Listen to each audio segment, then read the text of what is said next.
Hi అండి అందరికీ. ముందుగా అందరికీ నవరాత్రి శుభాకాంక్షలు. ఇవాళ వచ్చేసి నేను నవరాత్రులు చేస్తున్నానండి. అంటే నార్మల్గా చేసుకుంటున్నాను, రోజు నైవేద్యం చేస్తున్నాను అనమాట. అది వీడియో తీయలేకపోతున్నాను ఎందుకంటే ఇంట్లో కొంచెం పరిస్థితి బాగాలేదు. అందుకనే ఈ శనగలు ఇవాళ శనగలు ప్రసాదం చేస్తున్నానండి. దానికి కావాల్సిన ఇంగ్రీడియంట్స్ శనగలు ఒక ½ కేజీ తీసుకున్నానండి, ఉడకబెట్టుకున్నానండి. ఉప్పు వేసి కుక్కర్లో ఒక 7-8 విజిల్స్ వచ్చేదాకా ఇలా ఉడికిపోయినాయి.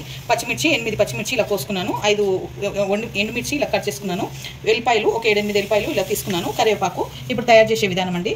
కడాయి పెట్టుకొని ఓకేనండి, కడాయి పెట్టుకున్నాను. 2 పావుల నూనె పోసుకోవాలి.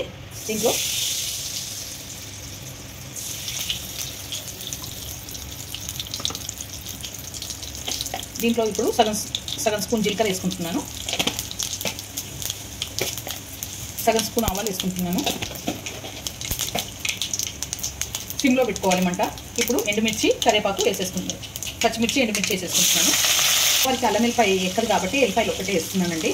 ఆనియన్ కూడా ఎక్కదు, సో అందుకని ఇలా చేస్తున్నాను. దీంట్లోనే ఎల్లిపాయలు కూడా వేసేసుకోవాలి. వేసేసుకొని కలుపుకోవాలి. కరివేపాకు వేసేసుకుంటాను.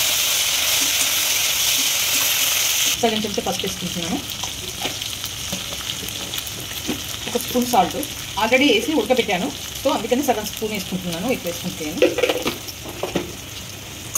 వేసుకొని బాగా కలుపుకోవాలి. ఇప్పుడు దీంట్లో ఈ శనగలన్నీ వేసేసుకుంటున్నాను. వేసేసుకొని బాగా కలుపుకోవాలి. కొబ్బరి తురుము ఉంటే కొబ్బరి తురుము వేసుకుంటే చాలా బాగుంటుంది నా దగ్గర, అందుకే నేను కొబ్బరి తురుము వేసుకుంటలేను. ఇప్పుడు లాస్ట్లో కొత్తిమీర వేసుకోవాలి.